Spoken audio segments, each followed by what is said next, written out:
So, hi, thank you for letting me interview you. You're welcome. Would you like to introduce yourself? My name is Josh Flannigan. So, my first question for you is what key life experiences have formed who you are today? I could begin with architecture school. I was an architecture student at the University of Arizona.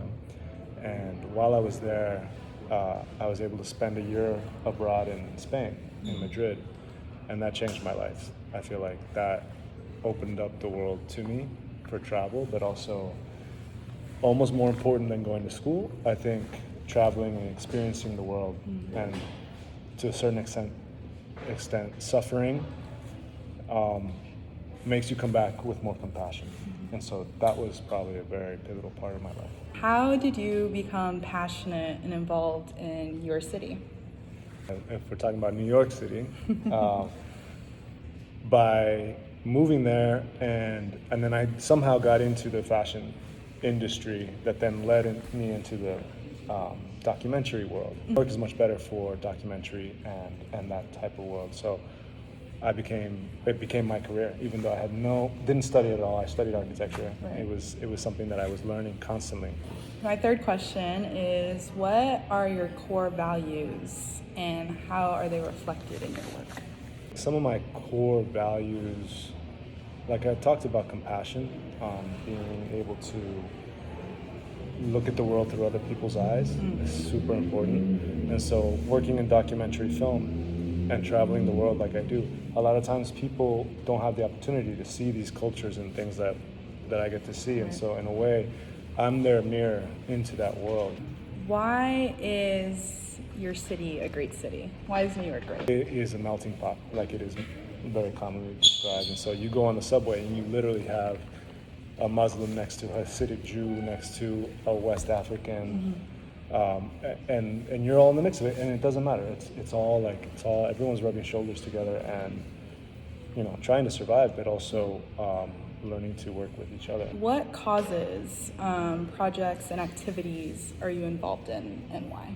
Working on it now is called Trafficked, and it's about black markets around the world. Okay. And so a lot of it is kind of like exposing culprits that you may not realize are the bad guys. Seeing that up front and Right. kind of like talking to people that you may think are the bad guys, like going to the Sinaloa and hanging out with the cartel. We've done that many, many times, and a lot of times some of these people are just farmers and it's their only way to survive. And so it's again like not judging by what you think the situation is like, but letting someone speak for themselves before you judge them. How do you collaborate with other groups and individuals to realize your impactful work? It's constant collaboration with our team. I'm a cameraman, so we have a director, a producer, local fixer, drivers, PAs, like all these people. It takes literally an army to create what you see on screen. Like a lot of times you don't realize that it is so many people working together. Right. Different art forms are more individual, where like a painter creates their work and then that's it, right? Right. This is something that from the conception all the way to the production of it, there are literally hundreds of people working. So it's without that collaboration, we just couldn't create the project. What other creators, I guess who are focused on similar causes and projects, have influenced you in your career? Roger Deakins is a great inspiration. I sometimes will go completely away from it and I'll look at like something like anime and be like, well, how are they telling the story in this way and how can I take that? And so a lot of times the director will come up with something and be like, okay, let's study this type of films by this guy, and then we'll try to take elements from it, like Wong Kar-wai, who's one of the most famous directors in Hong Kong.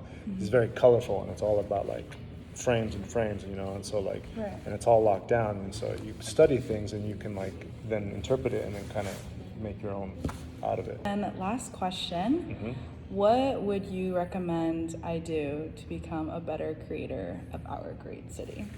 It's counterintuitive, but I would say leave. Go away and then come back, because you appreciate, like if this is where you come from, it's hard to appreciate what it is because you're inside of it. When you leave, you realize what you have, and a lot of times you realize what you're missing. And so I think you need perspective to then be able to come back and be able to contribute in a positive way. Thank you so much for letting me interview you. You're welcome. It was very interesting.